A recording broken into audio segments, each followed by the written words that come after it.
This is our third lecture, so thank you everyone for again joining us third time in this Thinking Time lecture series. This is Himanshu and I'm your host for today. In this third lecture, which is where you are, organized by Let's Talk Tattva Philosophy Discussion Forum. Let's Talk Tattva is an independent initiative focused on providing a rich discussion platform for people engaged in academic, non-academic or traditional scholarship in philosophy. Philosophy for us does not entail any particular tradition of philosophy, but the activity of thinking per se. Therefore, thinking, whether it is through classical texts, modern university scholarship, ritual practices, art, music, or cinema, is what we aim to foster. We have been regularly organizing philosophical discussions by professors and scholars. Besides philosophy students, our audiences are all people interested in philosophy but not indulged in it academically. For the lecture series, we are starting to means the third lecture of which we have today. Our aim is to focus on the idea of time. This time we have seen that two traditions we have been given perspectives from Buddhist philosophy, those of whom one articulates the idea of time as a mental superimposition, and other Nagarjuna, on the other hand, considers it as a conventional reality, not a foundational, really existing reality. Therefore, in this topic today, in this lecture today, Dr. Satyan will be talking about traditional Indian philosophy, which is also called as Darshana, which contains detailed and multilateral analysis of Kala or time. Some schools of Darshana accept time as an independent entity, whereas others accept it only as a tool useful for Vyavaharika level, which is conventional, customary level. That is, they do not accept a real or fundamental existence of Kala. In this lecture, the ideas regarding Kala put forward in Nyaya Vaisheshika, Advaita Vedanta, and Sankhya Yoga Darshanas shall be analyzed by Dr. Satyan. The question of which he will try to find an answer or explore is this. Is it necessary to accept Kala as an independent entity, or is it enough to accept it only as a workable tool without appealing to its fundamental existence? Before we hand over the floor to Dr. Satyan, a few words about him. So, Dr. Satyan Sharma is currently serving as an assistant professor at Department of Sanskrit, Punjab University, Chandigarh. His area of specialization is Darshana, traditional Indian philosophy. He has recently been awarded doctorate for his PhD thesis titled A Critical Study of Anand Jnana's Tarka Sangraha, which is based on a 13th century Advaita Vedantic text which attempts a refutation of complete Vaisheshika Darshana. Apart from teaching Darshana through accepted academic methods, Dr. Sharma has also experimented with memes, a popular medium as we explore these days, as a method for presenting Darshana to non-academic audiences. His Instagram page, titled Indian Philosophy Memes, is a storehouse of memes based on primary Sanskrit text of Darshana, which was well received by a wide range of audiences. You must also like to check that. So, yeah, and finally, to reduce the technicality or technology interference, we request you to turn off your cameras if it's possible. That could increase the interaction. And so please turn on if possible. And after Dr. Satyan finishes his presentation, we will have a Q&A session or discussion session in which you can raise your hand or type your questions in the chat box. And Dr. Satyan will be speaking in Hindi. Yeah. Thank you, Dr. Satyan, for accepting the invitation. सबसे पहले तो मैं हिमांशु जी को और let's talk तत्व को बधाई देता हूं और आभार भी व्यक्त करता हूं कि एक अच्छे मीडियम पर ये फिलोसॉफिकल थिंकिंग को और स्पेशली जो हमारी पुरानी ट्रेडिशनल फिलोसॉफिकल स्ट्रीम्स हैं उनको एक प्लेटफॉर्म पे लाके आगे जो यूथ है और हर प्रकार की जो ऑडियंस है उसके सामने उसे प्रेजेंट कर रहे हैं और ये अवसर देने के लिए उन्हें धन्यवाद। तो जहां तक काल की बात है, काल एक बहुत ही जिसे हम कह सकते हैं हमारे एक निकटतम वस्तु है कि मैं जब बात कर रहा हूं, अभी जब बात हुई कि ये 3 बजे इसका आरंभ होगा इस व्याख्यान का, इस डिस्कशन का, तो 3 बजे बताए गए, ठीक है। और धीरे धीरे जैसे मैं बोल रहा हूँ, कुछ संख्या है जो बदलती चली जा रही है, जैसे हम टाइम कह देते हैं, काल कह देते हैं, शब्दों से उतना फर्क नहीं पड़ता है, जो उसका भाव है वो एक जैसा ही तकरीबन रहता है।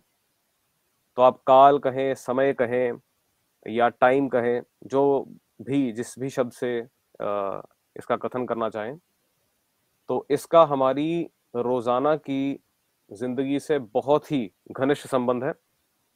लेकिन बहुत बार हम इसका विश्लेषण नहीं कर पाते हैं, इसके बारे में ज्यादा विचार या विमर्श नहीं कर पाते हैं, शायद इसलिए कि हमारे पास समय नहीं होता।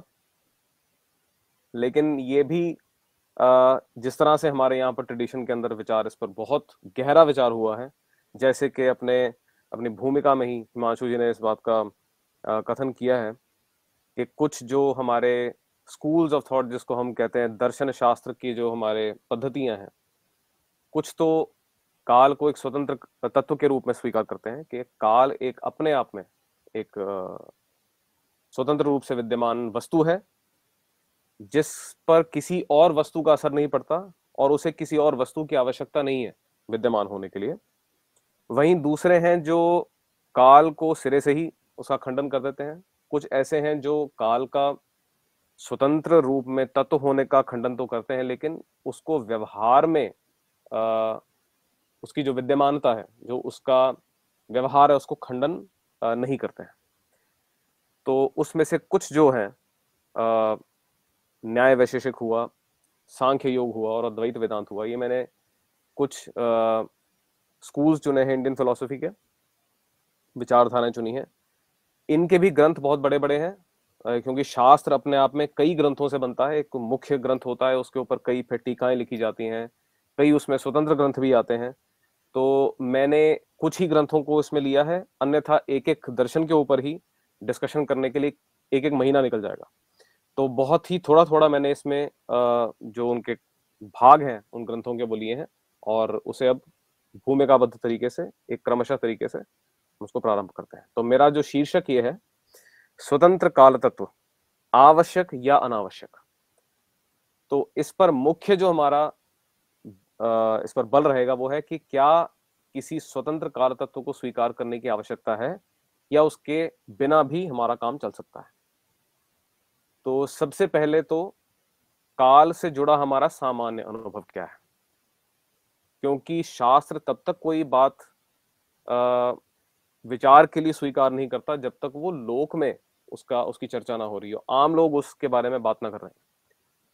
तो ज्यादातर जो शास्त्र बनता है वो आम लोगों में, बोलचाल में जो जो चीजें घट रही हैं, उनमें से कुछ चीजें पकड़ करके उन पर चर्चा करते हैं कि इसका तत्व क्या है, इसके ये कैसे काम करता है, लोग इसका उपयोग कैसे करते हैं, और वस्तुतः ये वास्तविक रूप में ये कैसा है। तो इसीलिए सबसे पहला तो जो हमारा आम तौर पे चलता है, कल, आज और कल का व्यवहार, ठीक है, ये है दिनों दिनों का। फिर हमारा छोटे खंडों में भी होता है, जैसे पहले, बाद में, साथ में, ऐसे ही देर से, एकदम, इतने बजे, उतने बजे, यहां से क्वांटिफिकेशन, उसका संख्या के साथ जुड़ाव शुरू हो जाता है। 5 बजे, 5:30 बजे, 4:45 बजे, ठीक है। फिर और भी इसके यूनिट्स जब बनते हैं, सेकंड का, मिनट का, घंटे, दिन, महीने, वर्ष इत्यादि। हमारे तो पुरातन ग्रंथों में वर्ष हो गए, फिर आगे से युग बनते हैं, युगों के कल्प बनते हैं, कई सारे कल्पों का भी एक जोड़ एक नाम से कहा जाता है। तो वो तो टाइम स्केल और के आगे चले जाते हैं, पर हमारा जो व्यवहार है वो मुख्य रूप से इन्हीं तरह से होता है। फिर और है दूसरे प्रकार का, जैसे हम कहते हैं समय आ गया है, टाइम आ गया है, समय निकल गया, समय निकला जा रहा है, और वह होने में अभी समय है, आया नहीं है समय, इसका कुछ अर्थ ये है। और इस प्रकार के अन्य भी अनुभव चलते हैं। तो ये है हमारा, जिसको हम कहेंगे साक्षात्कार, जो समय के साथ तथाकथित साक्षात्कार होता है। और हम इसको इतने आम तौर पे अपने शब्दों में इस्तेमाल करते हैं कि इसी से जो हमारे पुराने शास्त्रकार थे, जो अपने आप को परीक्षक की कैटेगरी में डालते हैं। परीक्षक कौन होते हैं? एक तो आम लोग हैं, जो कुछ व्यवहार कर रहे हैं, ऐसे खा रहे हैं, ऐसे पी रहे हैं, ऐसे कोई चीज बना रहे हैं, ऐसे चीज खत्म कर रहे हैं। जो परीक्षक है वो उन चीजों को देख करके उन्हें ऑब्जर्व करते हैं और उसके बारे में फिर अपने विचार कि वो किस क्रम से होता है, कैसा और बढ़िया हो सकता है, और उसकी वास्तविकता क्या है, उसमें कितना हिस्सा छोड़ने लायक है, कितना हिस्सा रखने लायक है, उन चीजों पर विचार करते हैं। तो काल का ये अनुभव है। अब इससे हमें क्या पता चलता है? अगर हम सिर्फ अपने अनुभव की बात करें कि हमारा अनुभव कैसा है काल का, जैसे मैंने पीछे बताया, तो उससे तो एक है कल, आज और कल, इस प्रकार के जो अनुभव होते हैं, उससे ऐसा प्रतीत होता है कि काल एक है। क्योंकि हम कभी जब कहते हैं कि कल को ऐसा होगा या आज ऐसा होगा, हम कहीं ना कहीं उसकी काल की एकता को स्वीकार कर रहे हैं, उसकी यूनिटी को स्वीकार कर रहे हैं कि काल एक है, लेकिन उसके बिंदु अलग अलग हैं। एक कल का, बीते कल का बिंदु है, एक आज का बिंदु है, और एक आने वाले कल का बिंदु होगा। उसके आगे भी और जो उसके केंद्र हैं या बिंदु हैं वो बदलते चले जाते हैं।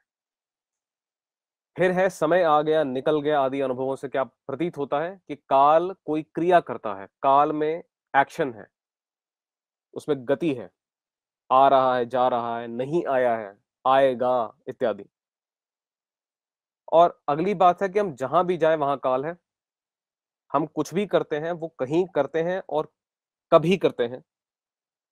तो कहां और कहीं वाला जो जो भाग है वो एक देश से, स्थान से संबंधित है।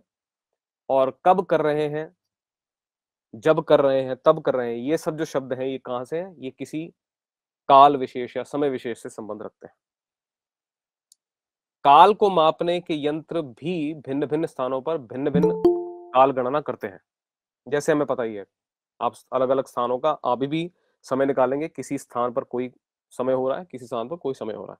यहाँ भी अभी है 3 PM IST। ठीक है, तो इस प्रकार से स्टैंडर्डाइज सिस्टम्स बनाए जाते हैं ताकि एक ही समय पर जो कोई चीज हो रही है उसको अन्य स्थानों पर भी एक पर्टिकुलर समय पे देखा जा सके। तो उसके लिए यंत्रों का इस्तेमाल किया जाता है।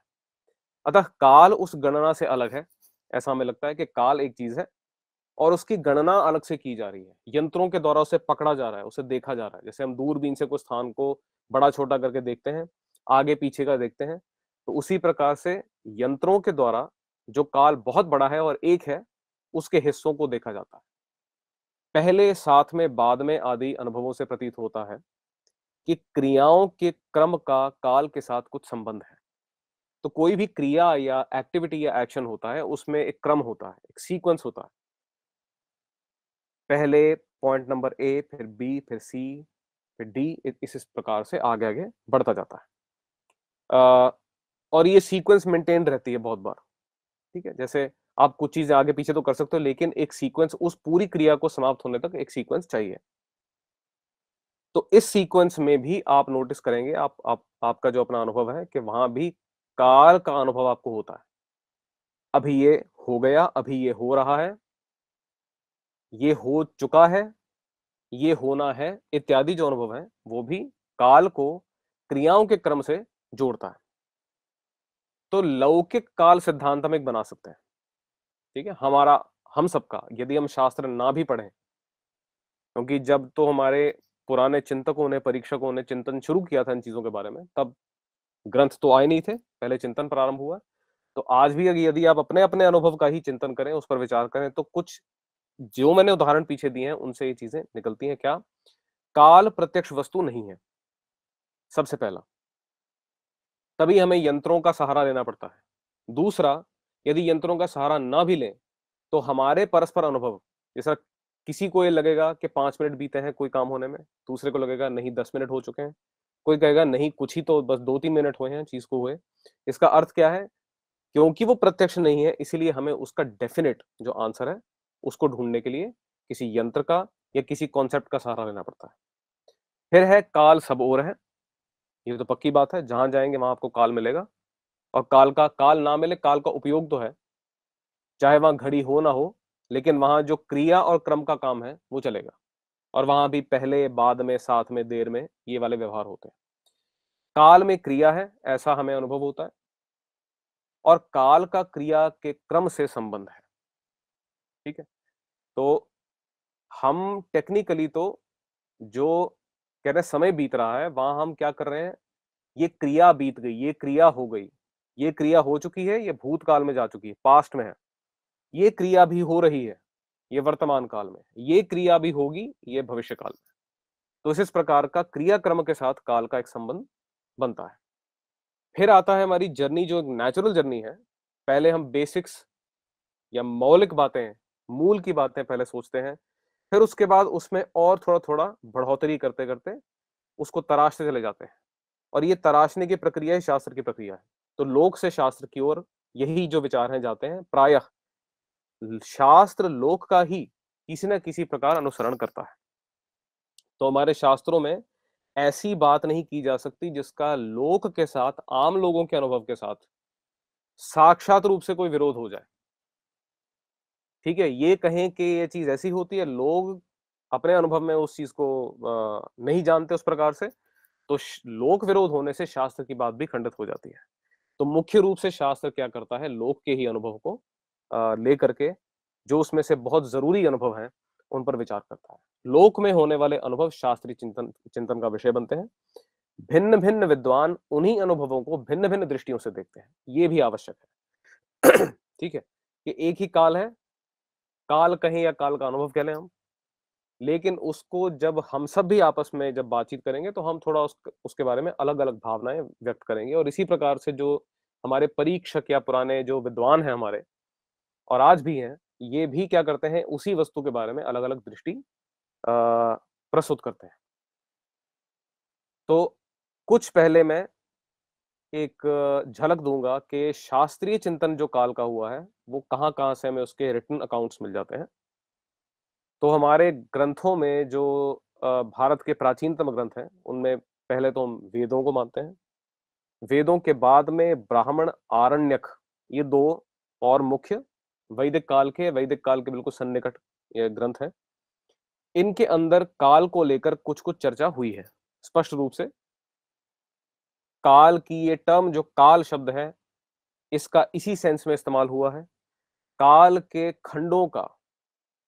ठीक है, जैसे क्या बोले उसको, संवत्सर है, वत्सर है, मास है, ऋतु है, इन सब का भी प्रयोग हमें मिलता है। तो जब सबसे पहला जो इसमें है, सूर्यो मरीचिमादत्ते सर्वस्मात् भुवनादधि तस्याः पाक विशेषेण स्मृतम काल विशेषणम। काल एक है, लेकिन काल का विशेषण या काल को टैग करने के लिए कि ये समय चल रहा है, कि ये समय चल रहा है इस वक्त, उसके लिए क्या करते हैं, सूर्य की क्रिया का सहारा लिया जाता है। कि सूर्य से किरणें निकलती हैं और सूर्य की किरणें इस लोक में, ये जो हमारा जहां पर हम रहते हैं, यहां पर कुछ परिवर्तन पैदा करती हैं, जिनको हम ऋतुओं के रूप में तो देखते ही हैं। मौसम बदलते हैं, समय बदलता है, फल ऊपर पहले बना, पहले हरा, जैसे अभी आम का सीजन चल रहा है, आम पहले हरे रंग का है, फिर धीरे धीरे पकता पकता उसमें कुछ क्रिया चल रही है, इसको हम आमतौर पे कहते हैं कि सूर्य के संपर्क में आकर के उसके जो अग्नि है उसके साथ में उसका मेल हो रहा है, और वहां पर उसमें केमिकल चेंज आ रहा है उसकी वजह से, और अन्य भी कारण है। तो जो वो क्रिया बीत रही है, तो उस क्रिया के परिणाम के रूप में काल का एक विशेष या भेद जाना जाता है। तो इसका अर्थ यह है, काल एक है, यहाँ पर एक एक इशारा किया गया है। दूसरा, काल के एक होने पर भी व्यवहार में हम कैसे काल को जाने कि काल कौन सा चल रहा है, तो उसमें सूर्य एक हमारे लिए मार्कर के रूप में या एक अवधि के रूप में हमें बताया गया है। वैसे भी साल कैसा हम गिनते हैं जी, पृथ्वी सूर्य का चक्कर काट रही है इत्यादि, तो वहां भी सूर्य एक मुख्य वस्तु है, क्योंकि हमारे बिल्कुल सन्निकट जो सेलेस्टियल बॉडी है हमारे पास है इस वक्त। तो सूर्य की किरणों द्वारा होने वाले वस्तुओं के परिवर्तन से काल का भेद निश्चय होता है। अगला इससे जो है, इसी तैत्तिरीय आरण्य का ही एक हिस्सा है, जिसमें बहुत ही और भी विस्तार से इस बात को बताया है कि ये जो काल है, इसको महाकाल या संवत्सर के रूप में देख सकते हो, ये कैसा है, ये एक बड़ी नदी की तरह है जिसमें छोटी नदियां सम्मिलित हो जाती हैं। ये छोटी नदियां क्या है, काल के छोटे छोटे हिस्से, क्षण, लव, मुहूर्त, अहोरात्र इत्यादि। ठीक है, जैसे हम कहेंगे मिनट, सेकंड, सेकंड मिनट, फिर आवर कहेंगे, फिर उसमें आ जाएंगे डे एंड नाइट में आ जाएंगे, फिर उसके बाद हम आ जाएंगे दिनों दिनों में आ जाएंगे, हफ्ते में, महीने में इत्यादि। तो जितने जितने इसके खंड हैं, छोटे से छोटे और बड़े से बड़े, अणुश्च महश्च, इसके अणु विभाग हैं कुछ जो क्षण इत्यादि में आते हैं, और इसके महान विभाग भी हैं जो साल, युग, कल्प इत्यादि में भी चले जाते हैं। तो वो सब क्या है, वो इसके अंदर ही समाविष्ट हो जाते हैं, इसके अंदर मिल जाते हैं। किसमें? संवत्सर नामक महाकाल के अंदर। तो वो सब जो महाकाल है वो इनसे जुड़ा हुआ है, इन सब छोटे छोटे यूनिट से। तो संवत्सर कभी न क्षीण होने वाली नदी के जैसा है, जिसमें काल के छोटे व बड़े खंड, क्षण, मुहूर्त इत्यादि मिल जाते हैं। तो यहां से एक इशारे के रूप में जो शास्त्रीय काल चिंतन आरंभ होता है। इसी प्रकार का दूसरा एक आरण्यक ग्रंथ है शांखायन आरण्यक के नाम से। उसमें भी एक हमें नाम देकर बताया गया है कि किसने ये चिंतन किया था। एक आप यूं कहें पुराने विद्वान है जिनका नाम है जारत कारव आर्तभाग, इनका यह नाम है। तो इन्होंने बोला कि गति जो है, जिसको मोशन बोलते हैं, ये है पूर्व रूप, यानी पहले होने वाली वस्तु। निवृत्ति उत्तर रूपम, निवृत्ति क्या है? एंड में होने वाली। निवृत्ति का अर्थ है गति का खत्म हो जाना, गति का समाप्त हो जाना। तो गति पहले हुई, निवृत्ति अंत में हुई, बीच में क्या है? स्थिति संहिता इति। बीच का जो हिस्सा वो स्थिति का है, यानी गति हुई, स्थिति आई और उसके बाद गति निवृत्त हो गई, समाप्त हो गई। तो ये जो समस्त है, इसको क्या बोला? इसको काल संहिता के नाम से जाना गया कि यही काल का बेसिक काम है। और तस्याम एतस्याम संहितायाम ध्वंसयो निमेषा काष्ठा कला क्षणा मुहूर्ता अहोरात्रा अर्धमासा मासा ऋतव संवत्सराश्च संधीयन्ते। इस संहिता के अंदर, ये जो स्थिति नामक संहिता है जो टिकी हुई है, इसके अंदर जो काल के छोटे छोटे खंड हैं, तो यहाँ पर ध्वंसी एक खंड है, फिर निमेष है, काष्ठा, कला, क्षण, मुहूर्त इत्यादि, ये सब के सब क्या करते हैं? इसके अंदर उनका संधान हो जाता है, ये धारण कर लिए जाते हैं। और लिखा कालो गति निवृत्ति स्थिति संदधाति। काल गति का, मोशन का, निवृत्ति मोशन के अंत का, और स्थिति स्टेबिलिटी का, इन सब का संधान करता है, इन सबको पकड़ता है, धारण करता है। ठीक है। तो इस प्रकार से काल का एक फंक्शन बताया गया कि काल का फंक्शन क्या है असल में। और लिखा गति निवृत्ति स्थिति फिर एकदम सर्वम संधीयते। गति, निवृत्ति और स्थिति, इन तीन चीजों से ही सब कुछ जो है वो एक सूत्र में पिरोया जाता है। साथ ही भूतम पूर्व रूपम भविष्यत उत्तर रूपम भवत संहिता इति काल संधि। तो काल नामक संधि क्या बताई गई है? भूत काल जो है वो पहले, भविष्यत काल बाद में, और भवत जो वर्तमान है वो सेंटर में। तो एक मैपिंग के रूप में जो हम अभी भी अनुभव करते हैं, उसको भी काल का नाम दिया गया इन तीन भागों में करके। तो भूत, भविष्यत, वर्तमान तो सामान्य है जो हमारे अनुभव में है, जो इसकी यूनिट्स है उनका भी यहाँ पर कथन कर दिया गया। तो इस प्रकार से इसका आरंभ हम मानते हैं। अब हम दर्शन शास्त्रीय चिंतन में आते हैं। तो हमारा ये मानना है कि जो दर्शन शास्त्र है, इनकी ओरिजिन इन्हीं वेद, ब्राह्मण, आरण्यक, उपनिषद आदि ग्रंथों से ही हुई है। क्यों? इसके बड़े स्पष्ट कारण हैं। पहला, दर्शन शास्त्रों में या इंडियन फिलॉसफी के जो ग्रंथ हैं, उनके अंदर जो प्रयोग होने वाली पारिभाषिक शब्दावली है, वो वही की वही है या काफी हद तक वही है जो इन ग्रंथों में प्रयोग में आई है। जैसे काल की बात की मैंने, स्थिति की, गति का अर्थ यहाँ पर जो लिया गया है वो एग्जैक्ट का एग्जैक्ट अर्थ अन्य शास्त्रों में भी लिया जाता है। जैसे कि हमारा न्याय वैशेषिक हो गया, अन्य भी हो गए।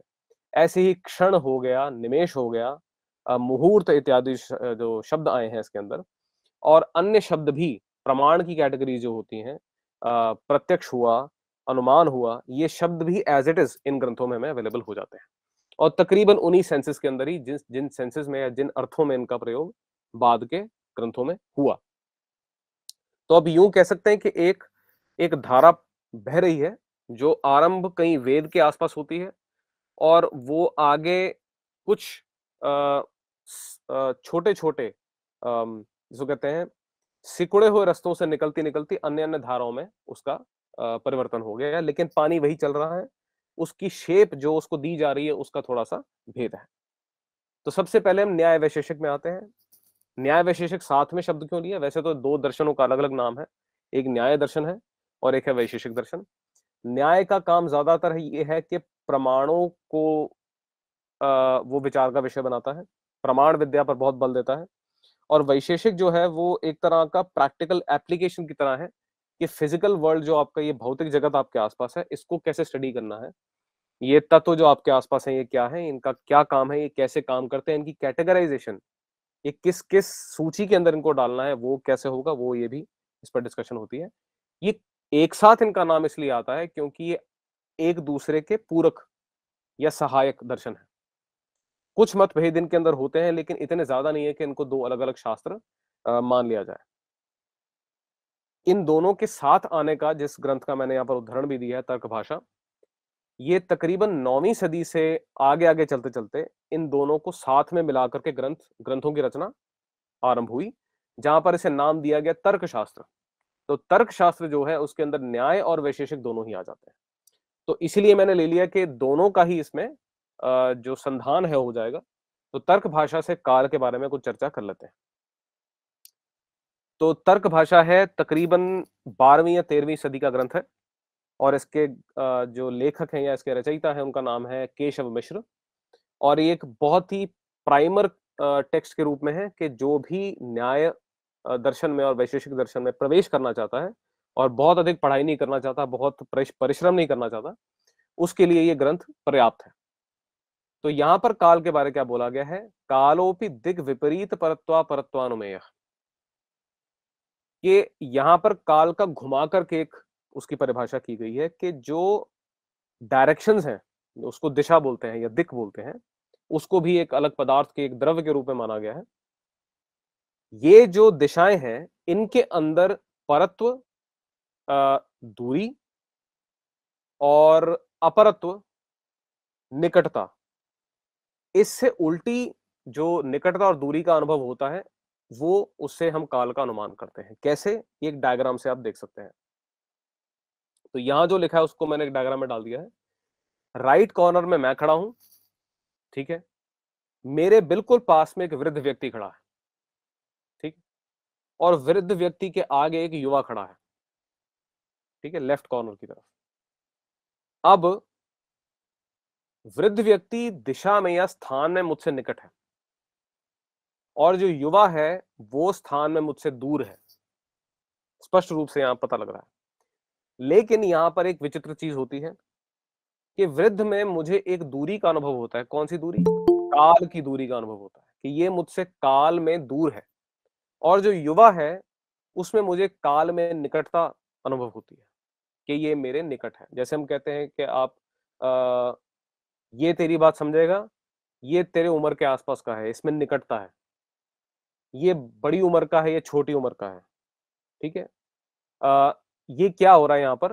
तो जो वृद्ध उनके बिल्कुल उसके मेरे उनके कह रहा हूं, मेरे बिल्कुल जो निकट वृद्ध खड़ा है, उसमें मुझे दूरी का अनुभव हो रहा है।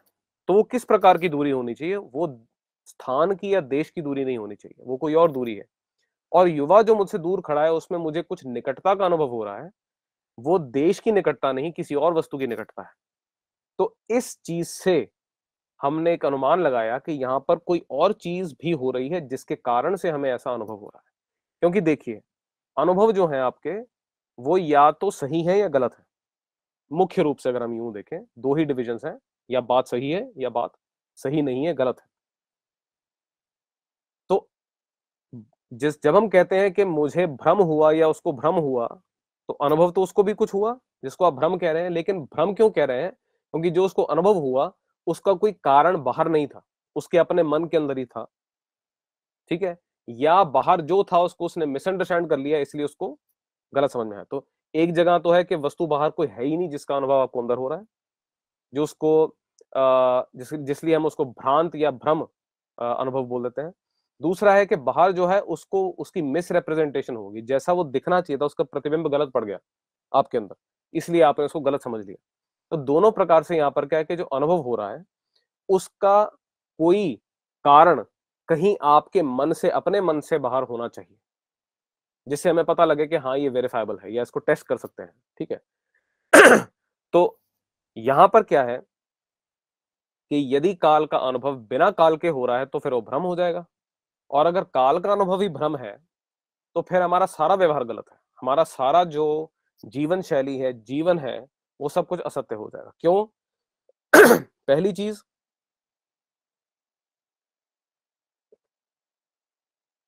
हमारा सारा जीवन, सेकंड, मिनट, समय आ रहा है, जा रहा है, जो मैंने अनुभव बताए हैं उससे घिरा पड़ा है। ये जो मैं कर रहा हूं इसमें भी मेरा ध्यान साथ साथ में क्या है कि समय कितना, जितना मैंने सोचा है उतना ही लूं, उससे ज्यादा ना लूं। तो ऐसी ऐसी जो बातें मेरे मन में आ रही हैं वो क्या है, हम सब घिरे हुए हैं इस अनुभव से। तो अगर हम सबका ही भ्रांत अनुभव है तो ये तो लोक विरुद्ध हो गई बात।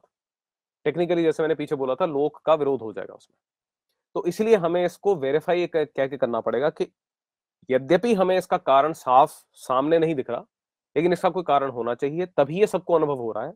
और इसलिए अनुभव भ्रम नहीं है, यह अनुभव वास्तविक है, किसी वास्तविक वस्तु से इसका अनुभव आ रहा है। अब ये तो हुआ काल का अनुमान।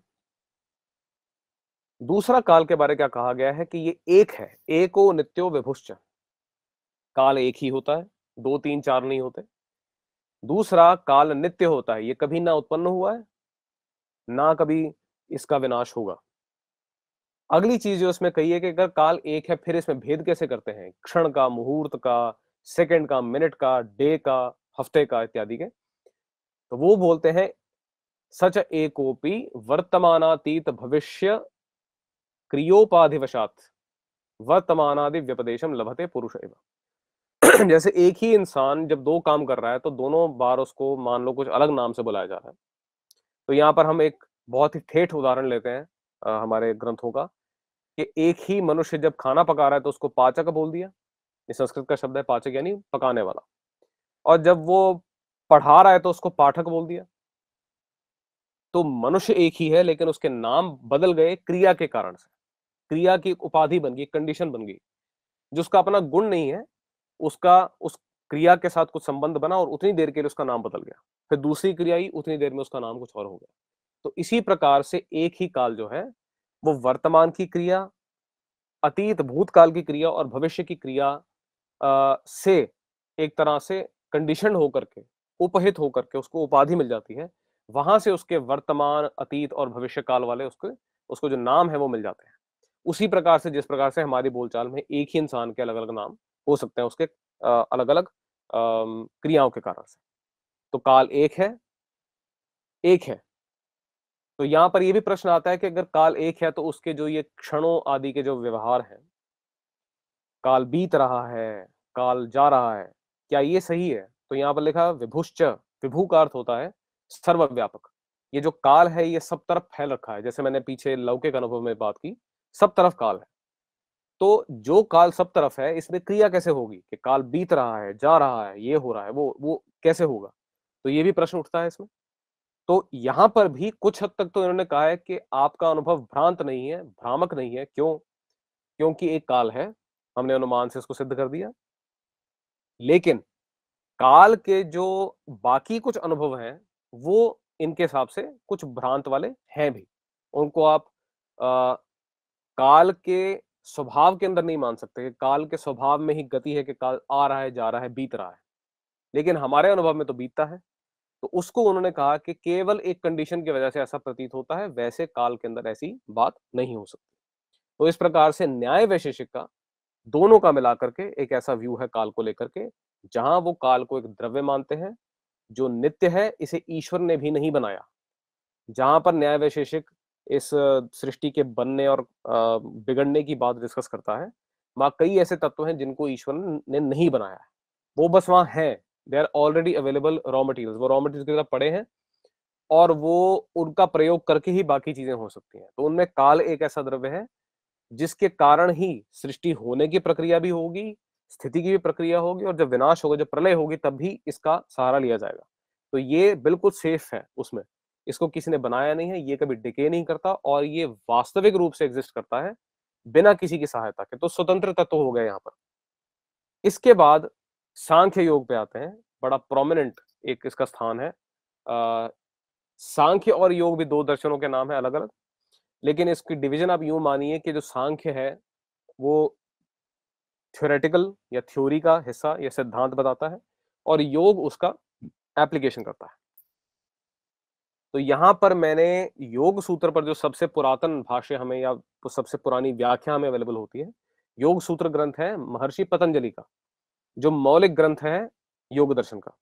उसके ऊपर सबसे पुरातन जो व्याख्या में मिलती है वो मिलती है फिलहाल के लिए कोई व्यास नामक विद्वान हुए हैं जिनकी हमें व्याख्या मिलती है।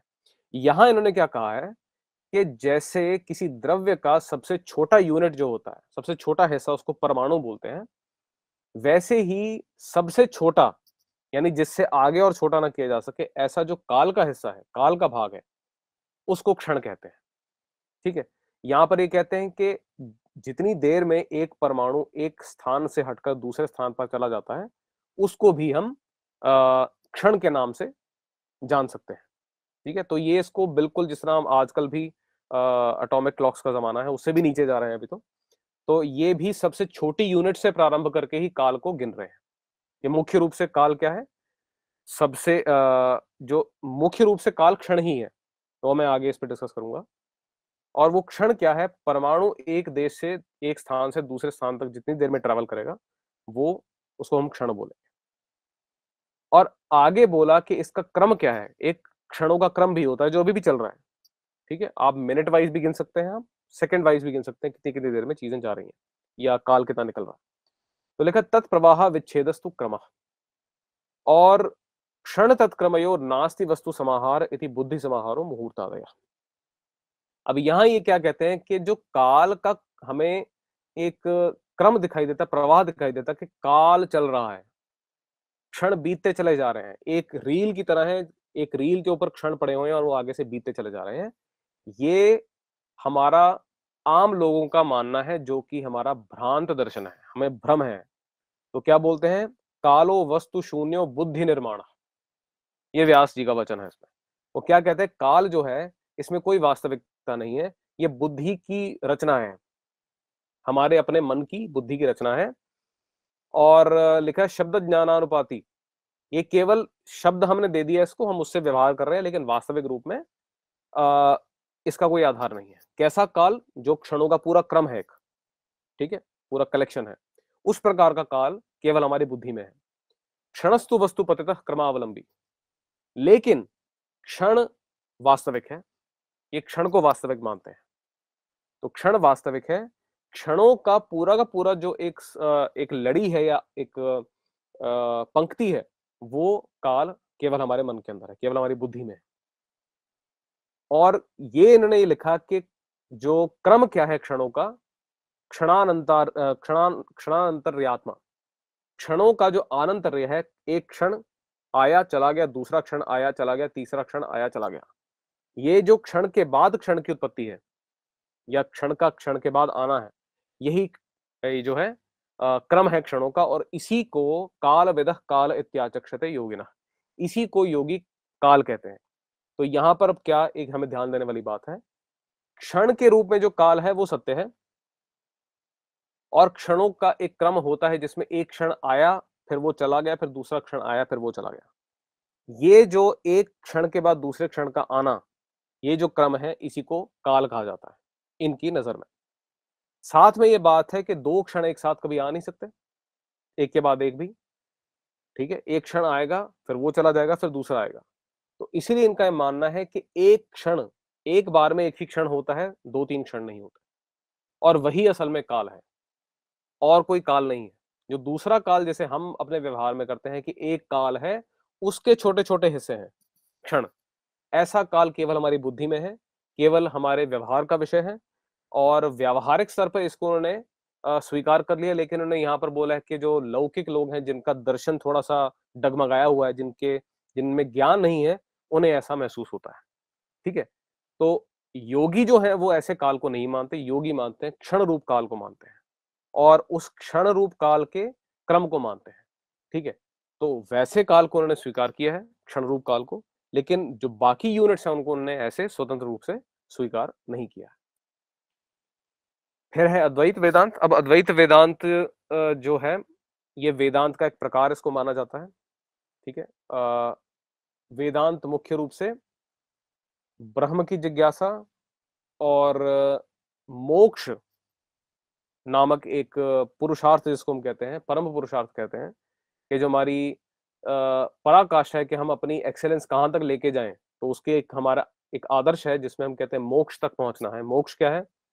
यही जो जन्म लेना, मरना, फिर पुनर्जन्म लेना, इन सब चीजों से जो छुटकारा है उसको आमतौर पर मोक्ष के नाम से जाना जाता है। तो ये जो अद्वैत वेदांत है, ये क्या, इसके शब्द है अद्वैत। तो इसमें द्वैत शब्द है और उसका उल्टा है अद्वैत, यानी दो नहीं है। ठीक है, यानी यहां पर मुख्य रूप से ये दो का खंडन करके एक की स्थापना है कि एक है। तो वास्तविक रूप से कोई एक वस्तु है जो विद्यमान है, बाकी जो है वो उसका सिर्फ एक यूं मानिए कि हमें क्योंकि पता नहीं है कि वो असल में कैसा है, इसलिए हमें वो दो तीन चार पांच दिखाई दे रहे हैं।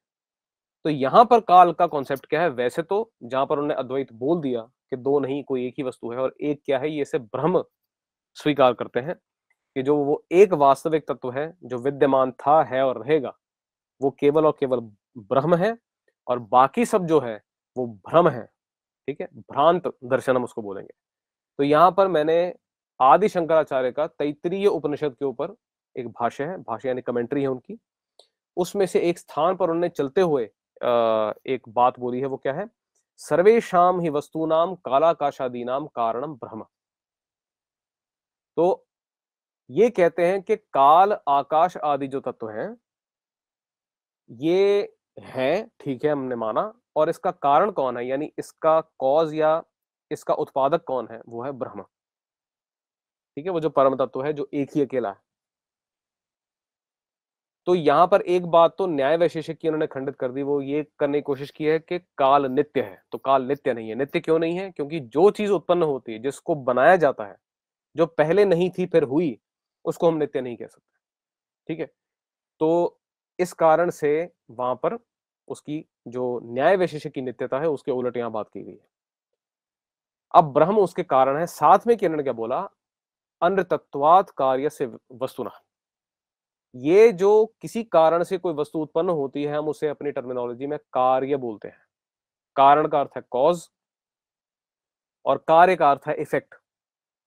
तो ब्रह्म तो हुआ कॉज और इसका इफेक्ट है काल। लेकिन हमारे सिद्धांत में कारण के अलावा, कारण से भिन्न स्वतंत्र रूप से कोई कार्य या इफेक्ट एग्जिस्ट नहीं करता। तो बोला नहीं, कारण व्यतिरेकेण कार्यम नाम वस्तुतोस्ति। इसका अर्थ क्या है कि कार्य जो है वो अपने आप में मिथ्या है। मिथ्या किस सेंस में है? कि वो अपने कॉज से बिल्कुल बिल्कुल भिन्न होकर स्वतंत्र रूप से विद्यमान नहीं है। अर्थात काल ब्रह्म से उत्पन्न हुआ है, लेकिन ब्रह्म से स्वतंत्र रूप से कोई भिन्न वस्तु नहीं है। ठीक है, ये ब्रह्म का ही एक कंडीशनड व्यू है जिसमें हम इसको काल के रूप में देख रहे हैं। ठीक है, तो इसी कारण से यहाँ पर काल को यद्यपि एक उत्पन्न वस्तु की तरह स्वीकार किया गया है, किसी कारण से यहाँ पर ब्रह्म को कारण माना गया है कि ब्रह्म कारण है, उससे काल उत्पन्न हुआ। और लेकिन हम इसको स्वतंत्र नहीं कह सकते, स्वतंत्र काल तत्व नहीं कह सकते। क्यों नहीं कह सकते? क्योंकि कारण और कार्य जुड़कर ही रहते हैं, और कारण पर ही आश्रित कार्य रहता है। यानी कॉज पर जो इफेक्ट है वो हमेशा डिपेंड करके रहेगा, उससे अलग नहीं हो सकता। लेकिन अब जब हमारा व्यवहार है, उसमें हम इतना तो नहीं कर सकते कि हम इसको बोलें कि देखो जी बिल्कुल ये तो ब्रह्म ही है। अब ब्रह्म में तो कोई क्रिया भी नहीं होती, तो हम काल को नापेंगे कैसे? तो जिस ग्रंथ पे मैंने अपनी पीएचडी की है, उसी में से एक हिस्सा, जो एक उसका काल का खंडन जहां पर उन्होंने ग्रंथकार ने या जो उनके ऑथर है उन्होंने किया है, तो ग्रंथ का नाम है तर्क संग्रह, और इसके जो ऑथर है उनका नाम है आनंद ज्ञान। वहां पर इन्होंने वैशेषिक फिलोसफी का खंडन किया है, वहां पर काल का भी खंडन किया है, लेकिन अंत में जाते जाते उन्होंने उसको ब्रिज किया है, यानी खंडन में और व्यवहार में। कि वैसे तो उन्होंने रिजेक्ट कर दिया कि आपका जो न्याय वैशेषिक का व्यू है काल का वो गलत है, लेकिन व्यवहार में कोई दिक्कत नहीं होनी चाहिए। तो व्यवहार कैसे करें हम? तो उन्होंने बोला कि आपका और मेरा, यानी आप जो वैशेषिक मेरे सामने बैठे हो और मैं जो अद्वैत वेदांती हूं, हम सब एक बात में विश्वास रखते हैं कि सूर्य की गति हो रही है। सूर्य उगता हुआ दिखाई देता है और जाता हुआ दिखाई देता है, अस्त होता दिखाई देता है। इस जो दिखने वाली गति के अनुसार काल का व्यवहार हो जाएगा। तो जब इतने से काल का व्यवहार हो रहा है तो हमें अतिरिक्त काल की कल्पना क्यों करनी है? और अगर हम ऐसी कल्पना करते हैं, एक स्वतंत्र रूप से काल को स्वीकार करते हैं जबकि इतने से ही काम चल रहा है, तो एक गौरव नाम का दोष उत्पन्न हो जाता है। ठीक है? तो गौरव में क्या होता है कि आपका अगर थोड़े स्टेप्स में, थोड़ी प्रक्रिया से काम चल रहा है, तो आप बड़ी प्रक्रिया को क्यों स्वीकार करके उसे व्यवहार में लाएंगे? तो शास्त्रों में लाघव यानी छोटी प्रक्रिया को, छोटी एक्सप्लेनेशन को ही ज्यादा अच्छा माना जाता है। तो यहां पर वो यही बोल रहे हैं कि जब सूर्य की गति से काम बन रहा है तो आपको इतना करने की आवश्यकता क्या है? और सबसे रुचिकर बात इसके अंदर ये है कि इनके बाद, इस ग्रंथ के आने के बाद में जो अन्य वैशेषिकों के ग्रंथ आए हैं, उन्होंने उसमें सूर्य को डाला है। थोड़े कुछ पहले वालों ने भी डाल दिया था, बाद वालों ने भी डाला है, क्योंकि सूर्य को बीच में डाले बिना काल का व्यवहार हम नहीं कर सकते। हमें कुछ मेजरमेंट के लिए कुछ चाहिए। यदि काल अपने स्वभाव से ही इतने यूनिट्स में बटा हुआ है, फिर तो हमें काल के लिए कोई यंत्र की भी आवश्यकता नहीं पड़ेगी। तो यंत्र की आवश्यकता, तो यहाँ पर सूर्य एक यंत्र के रूप में है कि उगने से लेकर अस्त होने तक का समय गिन लिया जाता है, उसको छोटे खंडों में डिवाइड किया जा सकता है इत्यादि। तो यहां पर भी उन्होंने व्यवहार के लिए बताया है कि व्यवहार इतने से हो जाएगा, काल को अन्य एक तत्व मानने से कोई आपका प्रयोजन नहीं है। अब इसमें एक क्या सिमिलैरिटीज हैं, कहां कुछ डिफरेंसेस हैं, वो भी यहां पर हम थोड़े से देख लेते हैं। तो पहला तो है कि सभी दर्शन शास्त्र काल का व्यवहार स्वीकार करते हैं। इसी दर्शन को, इसमें कोई दो राय नहीं है कि काल का व्यवहार है, नहीं है, गलत है, सही है, जो भी है, वो कहते हैं काल का व्यवहार है। वो स्वयं काल काल से उनका व्यवहार है। वो ग्रंथ रचते हैं, सोचते हैं, कहीं शास्त्रार्थ में अगर जा रहे हैं तो वहां भी इस समय पहुंचना है, इतनी देर में अपनी बात सामने रखनी है इत्यादि, तो वहां भी होता है। दूसरा भेद केवल उस व्यवहार के आश्रय की कल्पना में है। ये है मुख्य बात कि ये जो काल का व्यवहार हुआ है, काल का अनुभव हो रहा है, इसके आधार के रूप में, इसके बेसिस के रूप में कोई अलग से कोई तत्व है, या केवल जो हमारे पास अभी अवेलेबल वस्तु हैं उनसे ही इसका व्यवहार हो जाता है। तो केवल इतने में भेद है।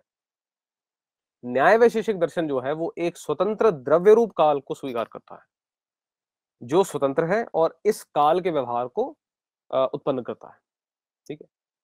सांख्य योग दर्शन केवल एक वर्तमान क्षण को वास्तविक मानता है और उसके प्रवाह रूप काल को नहीं मानता। तो मुख्य है क्षण, और क्षण का जो एक क्षण के बाद दूसरा क्षण आना है उतने तक का काल मान लेते हैं, लेकिन बड़ा जो काल है जिसके अंदर एक क्षण एक प्रवाह के रूप में है, उसको स्वीकार नहीं करते हैं। अद्वैत वेदांत काल को उत्पन्न मानता है, ठीक है, कि वो है, उत्पन्न हुआ है, तो नित्य तो नहीं है, साथ ही स्वतंत्र भी नहीं है। व्यवहार के लिए सूर्य की गति विशेष रूप उपाधि से काल के व्यवहार को स्वीकार किया जा सकता है। एक मेजरमेंट है, क्योंकि वैसे आप मेजरमेंट इसकी कर नहीं सकते, जैसे आकाश की नहीं कर सकते, लेकिन आप आकाश के नीचे जो है वहां से आकाश की मेजरमेंट कर सकते हैं कि यहां से हम यहाँ खड़े हैं, या ऊपर तारा मंडल है, इस तारे के पास का देश, इस तारे के पास का देश, उस प्रकार से कुछ ना कुछ एक रेफरेंस पॉइंट से, अवधि से आप उसको नाप सकते हैं। काल के इन सभी दर्शन शास्त्रीय मतों में काल का क्रिया से अटूट संबंध है। ये एक सिमिलर पॉइंट है। जो उसको स्वतंत्र मान रहा है या नहीं मान रहा, वो अपने उदाहरणों में या अपनी डेफिनेशंस में या अपने कमेंट्स में जहां जहां वो कर रहा है, उसमें वो क्रियाओं को जोड़ रहा है साथ में, कि ये क्रिया होती है, ये क्रिया होती है, कभी सूर्य की क्रिया आ रही है, ठीक है, कभी क्षण के आने जाने की क्रिया आ रही है, कभी वर्तमान आदि क्रिया की उपाधि आ रही है जिससे काल को नापा जा रहा है। तो किसी ना किसी प्रकार से क्रिया काल के साथ जुड़ करके ही रह रही है। तो यहां से ये हमारा एक पॉइंट हम पकड़ते हैं। अब यहां प्रश्न आता है, क्या किसी व्यवहार के लिए अपेक्षित सजातीय आश्रय का वास्तविक होना भी अपेक्षित है? यहां मैंने बहुत ही शास्त्रीय टाइप की भाषा का इस्तेमाल किया है। अ, तो प्रश्न असल में यह है कि काल का जो व्यवहार है, क्या उसके लिए एक वास्तविक काल का होना आवश्यक है जिससे वो उत्पन्न होगा? यदि हाँ, यदि अगर ऐसा माने कि इस काल के हमारे जो हमारा इंटरनल अनुभव हो रहा है, इसके लिए वास्तविक काल होना आवश्यक है, इतने मात्र से अगर आवश्यक है, तो सूर्योदय व सूर्यास्त, नीला आकाश आदि के व्यवहार के आश्रय के रूप में भी एक वास्तविक सूर्योदय, वास्तविक सूर्यास्त तथा एक वास्तविक नीला आकाश भी अपेक्षित है। अब नीला आकाश हम रोजाना देखते हैं, लेकिन हम सबको थोड़ा सा टेक्निकली अगर ध्यान से देखें तो पता लगेगा कि आकाश नीला नीला नहीं होता है।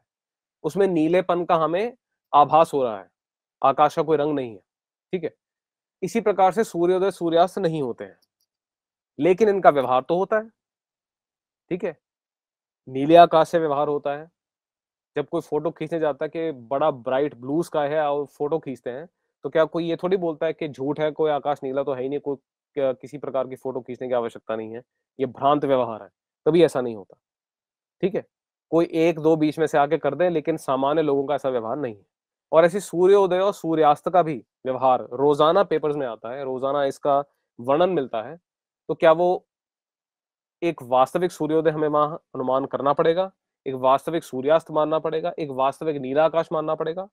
तो उसके बिना भी हमारा काम चल रहा है और बहुत बढ़िया से चल रहा है, क्योंकि ये मेजरमेंट, ये अनुभव है जिसके बारे में हमें पता भी है कि वो इस प्रकार से हो रहा है, और उसका हमारे आम व्यवहार में, प्रामाणिक व्यवहार में कोई हस्तक्षेप नहीं है।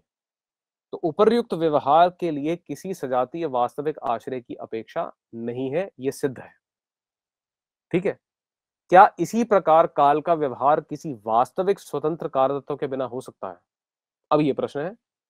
उत्तर ढूंढने के लिए काल के सामान्य अनुभव को देखना होगा। तो प्रश्न ये है कि क्या काल के लिए भी ऐसा चाहिए कि उसके बिना ही, स्वतंत्र काल के बिना भी हम काल का व्यवहार कर सकते हैं? तो सामान्य अनुभव वही है। कल, आज और कल आदि अनुभवों से हमें ऐसा प्रतीत होता है कि वस्तुओं में होने वाली क्रियाओं का एक क्रम है, जिसमें कुछ क्रियाएं एक दूसरे के निकट होती हैं, वो कुछ दूर होती हैं। साइमल्टेनियस क्रियाएं होती हैं, एक के साथ दो क्रियाएं साथ साथ में हो रही हैं, फिर आगे पीछे हो रही हैं। तो ये क्रियाओं में क्रम चलता है, जिसमें क्रियाओं की दूरी है और निकटता है। समय आ गया, समय निकल गया आदि व्यवहारों से काल में क्रिया का अनुभव होता है। अतः काल का क्रिया प्रवाह से कुछ संबंध है। पीछे जो दर्शन शास्त्रीय उदाहरण या जो डिस्क्रिप्शंस वहां बताई गई हैं, वहां पर भी काल का क्रिया के साथ बहुत घनिष्ठ संबंध है, और यहां पर भी हमें आम अनुभव में भी काल और क्रिया प्रवाह का संबंध साफ दिखाई दे रहा है। काल और क्रिया, क्या काल को क्रियाओं से अलग किया या देखा जा सकता है? ये हमें प्रश्न पूछना चाहिए, ठीक है। हमें भी अपनी बुद्धि, इस बुद्धि के जो घोड़े हैं वो यहाँ दौड़ाने चाहिए। यदि हाँ, यदि इसको अलग किया जा सकता है, तो बिना क्रियाओं के भी काल को जाना जा सकेगा। किसी घड़ी की, किसी यंत्र की आवश्यकता नहीं है। भ्रांत व्यक्ति जिस भी समय गलती से उसकी जाग भी खुल जाएगी, वो एकदम से उठ के बता सकता है क्या समय चल रहा है। और यदि नहीं, तो उसे अलग मानने में क्या प्रमाण है? और यदि इसको क्रियाओं से अलग नहीं किया जा सकता, तो फिर उसको क्रियाओं से अलग मानने का, स्वतंत्र मानने का क्या प्रमाण है? अलग काल के होने में प्रत्यक्ष प्रमाण संभव नहीं है। पहली चीज, इसमें प्रत्यक्ष नहीं है, क्योंकि हम सब जानते हैं काल दिखता नहीं है ऐसे साफ सामने। यदि व्यवहार के आधार पर अनुमान होगा, तो भ्रांत किंतु लोकोपकारक व्यवहार, सूर्योदय आदि, नीलाकाश आदि भी अपने सजातीय भिन्न आश्रय तत्व का बोध कराने लगेंगे। जैसे मैंने पीछे डिस्कस किया कि यदि केवल व्यवहार से इसका अनुमान हमने करना है, न्याय वैशेषिक ने भी अनुमान ही किया है, तो फिर जो ऐसे भ्रांत व्यवहार हैं, लेकिन हमें उससे कोई दिक्कत नहीं है और वो हमें हेल्प ही करते हैं, लोक का उपकार ही करते हैं, सूर्योदय सूर्यास्त जैसे, तो उसमें हमें वहां पर भी एक भिन्न आश्रय की, स्वतंत्र आश्रय की कल्पना करनी पड़ेगी। एक वास्तविक सूर्योदय आ जाएगा, एक वास्तविक सूर्यास्त आ जाएगा। तो इसीलिए यहां पर प्रमाण, इनसे खेलना, उसको सिद्ध करना संभव नहीं दिख रहा है। क्रिया बिना क्रम के नहीं हो सकती, हर क्रिया को क्रम चाहिए, ठीक है। तो एक छोटी से छोटी एक्टिविटी, एक ताली मारने जैसी एक्टिविटी के भी कई हिस्से हैं।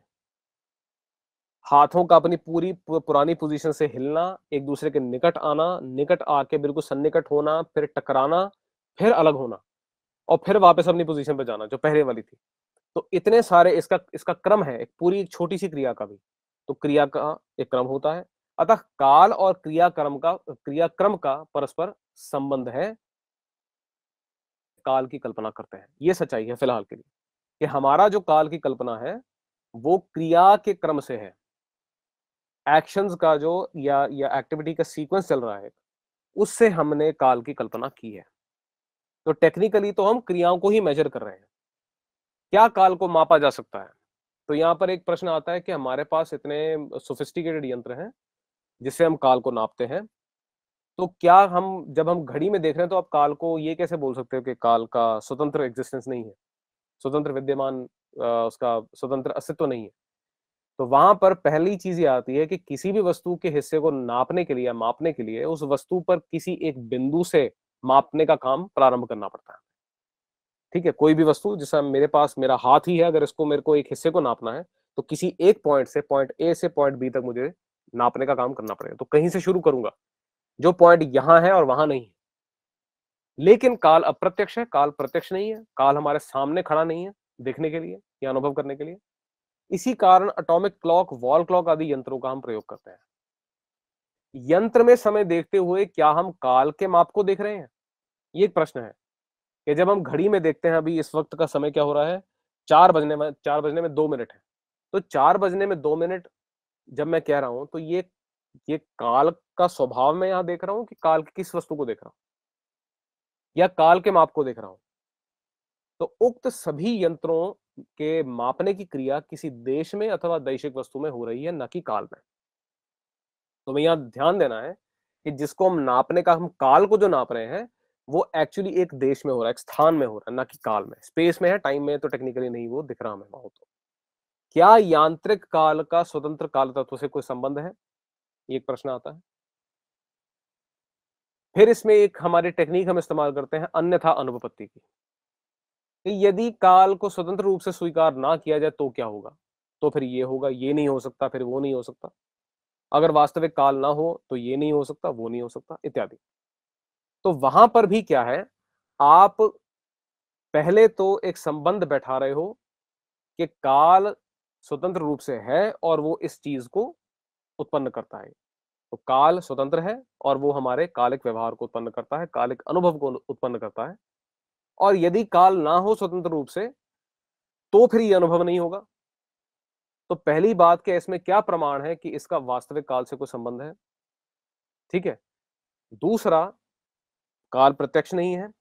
और अगर हमने अनुमान भी करना है तो वहां पर भी हमें क्या क्या चाहिए, एक वास्तविक काल हमें वहां चाहिए होगा और उसका संबंध है इस अनुभव से, ये हमें पहले प्रमाण चाहिए और उसके बाद में फिर हम उसका अनुमान कर सकते हैं। तो किसी भी अवस्था में इस प्रकार का जो उल्टा सोचना है कि काल ना हो स्वतंत्र रूप से, तो फिर ये नहीं हो पाएगा, ये भी चीज उतनी कारगर नहीं हो पाती। यहां पर हमें फिर कल्पना लाघव और कल्पना गौरव का सहारा लेना पड़ता है, यानी छोटी एक्सप्लेनेशन और बड़ी एक्सप्लेनेशन का।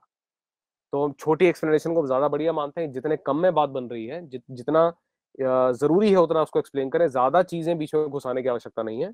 तो अगर सूर्य की गति से या क्षण आदि से काल का व्यवहार हो रहा है तो एक स्वतंत्र अलग काल मानने की हमें आवश्यकता नहीं है। तो यांत्रिक काल से, जो ये हमारा यंत्रों से हम जो काल देखते हैं, उससे भिन्न स्वतंत्र काल है या नहीं, अब एक प्रश्न है।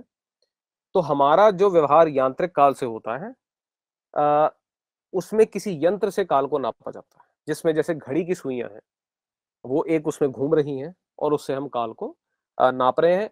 और वो जो घूम कर वापस आने का काम है, उससे हम गणना करते हैं काल की। तो अतः केवल घड़ी की सुइयों की क्रिया को मापा जा रहा है, जिसका आधार है वे बिंदु जो उस पर लगे, पॉइंट्स लगे हैं। प्रश्न, क्या इस सुइयों की क्रिया से भिन्न कोई स्वतंत्र काल है, ये भी पूछना चाहिए हमें। यदि है तो उसके अस्तित्व में क्या प्रमाण है। प्रत्यक्ष असंभव है, दिख तो हमें घड़ी रही है, उसकी सुइयां दिख रही है, उनकी क्रिया दिख रही है, लेकिन उसके आधार के रूप में स्वतंत्र काल है या नहीं, हमें कैसे पता। अनुमान अगर हम चाहें तो व्यावहारिक काल, जो कि एक उसका हम एक हेतु या कारण या लिंग मानेंगे, उसका लिंगी या पारमार्थिक काल के बीच में स्वाभाविक संबंध है कि नहीं, ये हमें सिर्फ कल्पना से ही हम देख सकते हैं। इसके लिए हमारे पास कोई साफ प्रमाण सामने, असंदिग्ध प्रमाण हमारे सामने नहीं है। जहां तक शब्द प्रमाण की बात है, जिसको हम टेस्टिमनी, वैलिड टेस्टिमनी कहते हैं, वो भी कारगर नहीं है, क्योंकि अलग अलग शास्त्र अलग अलग प्रकार से बात कर रहे हैं, जो हमने अभी देख लिया।